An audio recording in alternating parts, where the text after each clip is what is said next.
Den her video vil jeg vise, hvordan man meget let kan navigere mellem sin blog redigering og sin e-mail og sit drev, hvor vi deler materialer. Her ser man min oversigt over blogs, og lad os nu sige, at jeg for eksempel gerne lige vil tjekke min e-mail. Jamen, så trykker jeg her på Gmail, og så popper min mailbox op i en ny fane, og jeg kan hurtigt komme tilbage på blog-delen ved at klikke på den fane.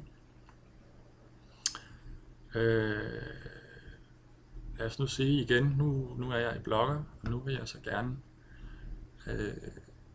åbne drevet, hvor videndelingsmappen ligger. Så jeg trykker drev.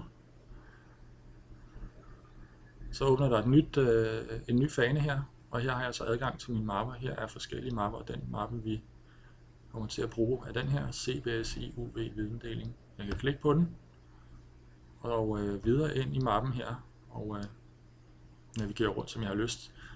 Vil jeg hurtigt tilbage til min blog, jamen så gør jeg det her. Vil jeg have min e-mail, så trykker jeg her.